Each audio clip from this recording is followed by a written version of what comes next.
કેમ રાધિકા આજ ઉપર ચડી ગઈ? આજે હલવો બનાવી છે કે નહીં? હા. હલવામાં થોડીક લાગે વાર. એટલે એનો નીચે- બીટનો હલવો છે? હા, બીટનો હલવો. કલર ઉપરથી જ ખબર પડી જાય. ત્યાં દૂધ નાખ્યું ને એટલે આવો કલર થઈ ગયો, નકર તો એકદમ આમ ખૂન જેવો લાલ હતો.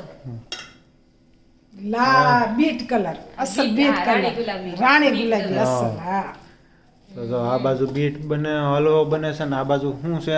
અથાણું. અથાણું રાઈ શું કે? ગાજરનું રાઈ વાળું ગાજરનું અથાણું રાઈ હા, વાળું રાઈનું અથાણું મસ્ત રાયતા બની ગયું કે. છે.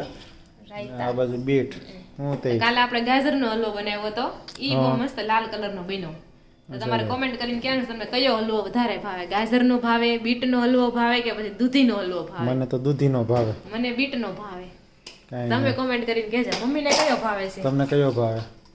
મને એને હલવો ભાવે કે મને તો ગાજરનો ભાવ વધારે ગાજર તો બધા અલગ અલગ છે ને દૂધી. ત્રણેયને એક ગ્રાહક મળી ગયા છે એટલે વાંધો નહીં. જ્યારે તો જો મસ્ત મજાનો હલવો બને છે. સવારે આપણે થોડુંક ઢાંકી દેશું. હમ. તો કાંઈ કોમેન્ટ કરવાનું ભૂલતા નહીં તમે. ચાલો. ઓકે.